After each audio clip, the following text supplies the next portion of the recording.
Assalamualaikum langsung. Oh ya, assalamualaikum warahmatullahi wabarakatuh. Ketemu sama aku Dr. Refla dan Dr. Sabto dari Dr. Sabto Corner. Ya, kalau aku dari For Her YouTube channel. Hari ini kita kebetulan ketemu janjiannya tadi sih sebenarnya mau janjian main golf, tapi ternyata aku ditinggalin ya kan. Jadi Dokter Sabto tadi habis main golf terus aku culik. Jadi kita hari ini kayak mau ngobrol-ngobrol santai aja ya Dok ya. Iya, sebenarnya udah lama mau bikin collab ini karena banyak sekali pertanyaan di antara kita ya tentang olahraga tapi tetap cantik, kulitnya tetap sehat gitu kan. Yang laki tetap ganteng. Siap. Nah, jadi kan kalau dari saya, biasanya kan kalau mau sehat tuh harus salah satunya harus olahraga kan. Tapi selalu ditanyain, Dok, kapan ya harus waktu yang paling tepat untuk olahraga? Iya.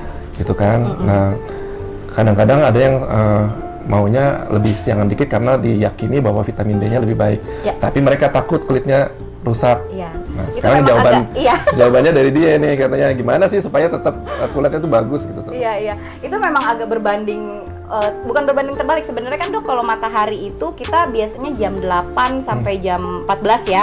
Itu yang bagus-bagusnya untuk UVB, untuk kesehatan tulang ya. Nah, tapi sebenarnya kalau di kulit itu juga dia ada kayak pisau bermata satu yang ada tajamnya. Jadi itu juga berisiko meningkatkan risiko kanker kulit, Dok, sebenarnya. Serem juga ya. Serem gitu. Nah, jadi memang sebenarnya kalau dari kita, kalau dari kulit nih kita tuh misalkan let's say lah jam 8 pagi berjemur, tapi itu bagusnya lihat UV index-nya dulu.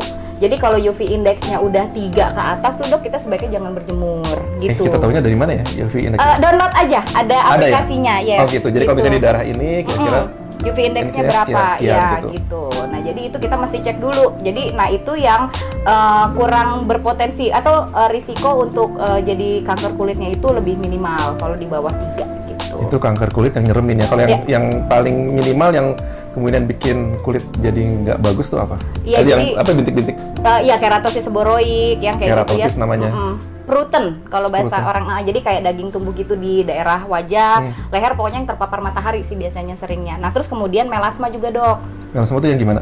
Flek wajah. Nah, itu juga bisa ya. Terus juga selain itu sebenarnya kalau misalkan kita UV index-nya di atas 3 Dok, dan kita tetap berjemur, tentu kan jadi kelihatannya itu warna kulitnya kalau yang putih banget jadi terbakar, kalau misalkan yang agak coklat warnanya jadi tan, jadi lebih eksotis gitu. Untuk sebagian orang suka ya Dok ya, tapi sebenarnya ya kayak Dokter Sabto eksotis.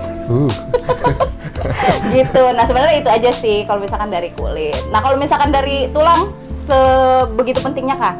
Iya, kalau dengan kita berolahraga sebetulnya juga meningkatkan kualitas tulangnya itu sendiri. Jadi menjaga untuk tetap lebih padat, kuat. Kalau untuk orang-orang yang sudah menua nggak cepat keropos gitu kan. Nah, kan kita butuh sinar matahari. Sinar mataharinya untuk konsumsi vitamin D-nya. Aktivitasnya itu sendiri juga menguatkan si tulang. Iya. Gitu. Nah, itu juga makanya olahraga ya, tapi takut panasan nih, gimana ya caranya ya? Pakai sunblock. Ini nih ya, sunblock. Gimana tuh cara makanya? Oke, kalau misalkan kita secara teori sebenarnya Dok pakai sunblock itu mesti 2 gram. Jadi 2 gram itu ya kira-kira kalau kita pakai tuh kalau misalkan necup bentuknya 2 jari. Jadi dipakai ke seluruh wajah. Ada gitu. yang apa? UV apa? UVA, UVB ya untuk protectionnya. Bukan apa yang ada? SPF. Jadi SPF itu dia kan ada angka-angkanya Dok. Jadi 30, 50, 90. Nah, itu sebenarnya adalah angkanya itu menentukan berapa lama si sinar matahari ini dia bisa merusak kulit. Begitu juga berarti kita terlindunginya berapa lama. Kalau misalnya 1 SPF itu berarti 5 menit terlindungi dari radiasi buruk sinar matahari. Kalau 30 SPF pakai berarti 150 menit, harus diulang. Kalau masih Oh, itu outdoor. bukannya berarti kalau misalnya apa? Makin gede itunya makin kecil resiko terbakarnya gitu. Secara penelitian yang 90 SPF sama yang 50 atau 30 itu cuma beda tipis, Dok. Kalau 90 itu 97% menghalangi sinar matahari yang radiasi buruknya, tapi kalau yang di bawah itu dia 95%. Jadi cuma tipis bedanya. Oh, jadi sebetulnya SPF itu hanya menentukan lama jadi harus segera diulangnya gitu. Ya, betul. Kalau untuk yang olahraga air? Olahraga air juga sebenarnya sama, cuman dia biasanya nanti jenis sunblocknya, Dok, yang water resistant.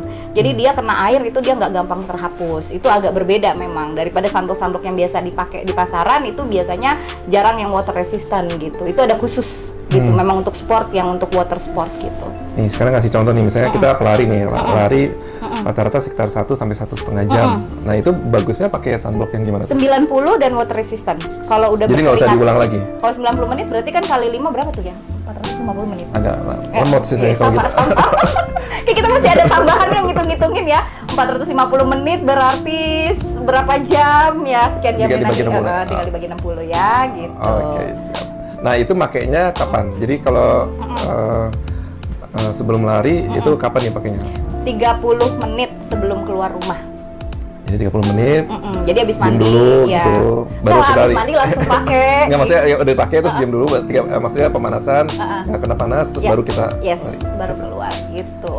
Nah kalau misalkan olahraga nih, Dok, ini juga aku mau nanya sebenarnya. Ini tadi kita kulit aja ya. Kalau misalkan olahraga kan biasanya nih seberapa banyak sih atlet-atlet atau itu yang benar-benar memperhatikan kayak pakai sunblock atau misalkan skincare-nya gitu, yang dokter tahu kan banyak tuh pasien-pasien dokter yang atlet beneran ya, Dok ya. Mungkin kalau makin kesini makin orang banyak yang peduli ya tentang soalnya kan bagi mereka juga penampilan fisik wajah itu juga penting kayaknya sih ya. Jadi mereka udah mulai sadar sih. Cuman seberapa sadarnya atau gimana caranya itu yang mungkin nggak tahu. Pakai sunblocknya tahu, tapi gimana cara makainya mungkin nggak tahu. Terus apalagi sih pelembab ya mungkin. Iya, pelembab. Supaya kalau dokter pakai nggak? Atas anjuran katanya kulit saya tipenya kering, jadi saya harus pakai pelembab. Ternyata di kamar. Enggak ya. Laki-laki biasanya gitu sih, agak lebih ini ya, lebih kalau nggak rajin jangan ditiru. Apalagi kayak saya kan di kamar operasi kan, AC-nya dingin kan, harusnya pakai ya? Iya, tambah kering justru. Sebenarnya kenapa sih kalau dengan kulit kering itu apa yang dikhawatirkan? Gampang keriput, Dok. Wah, jadi saya harus rajin pakai kan? Ya. Itu yang paling mungkin banget paling cepat. Paling cepat. Jadi pelembabnya ada jenisnya juga nggak seperti tadi si? Ada. Jadi kalau kulit kering sama kulit berjerawat itu dia beda pelembabnya. Biasanya dia dari vehikulum jenisnya. Kalau yang jerawat itu atau yang berminyak biasanya dia bentuknya gel. Kalau yang kulitnya kering itu bisa krim atau lotion gitu. Nah, pelembab wajah beda sama yang buat? Beda. Gitu. Untuk di kulit wajah sama di kulit tubuh beda. Yang membedakan apa tuh? Isinya biasanya gitu. Kalau misalkan tergantung purpose-nya apa sih, Dok. Kalau misalkan wajah kan biasanya maunya lebih cerah, terus glowing ya kayak gitu. Terus misalnya dia harus regenerasinya itu lebih cepat dibanding kulit tubuh kan.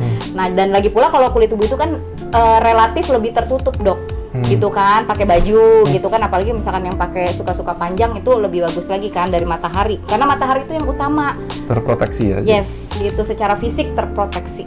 Siap. Jadi kesimpulannya tetap harus olahraga, supaya dan kita tetap sehat, keluarga, tapi supaya kulitnya juga tetap sehat. Tadi perawatannya pakai sunblock, pelembab. Ada lagi? Ya cleanser, serum, boleh sih kalau misalnya setelah selesai dibersihkan. Dan satu lagi rehidrasi ya, cairan benar. Kalau di kulit juga harus cairan, Dok. 2 liter minimal sehari. 2 liter sehari. Air putih ya. Kalau kita olahraga nambah lagi. Ya. Itu aja, Dok. Kayaknya cukup ya, nanti kita ketemu lagi untuk topik-topik yang lain. Yes, gitu. Kalau misalkan ada yang mau tanya, nanti tinggal di kolom komentar. Nanti mau nanyanya tentang mau dibahas tentang apa? Ya, dibahasnya tentang apa? Nanti yang dari tulang kah atau dari kulit kah? Nanti tinggal kita lihat ya, Dok, mana yang paling bagus, nanti kita bikin ya. Siap.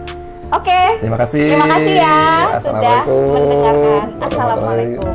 Wabarakatuh. Bye.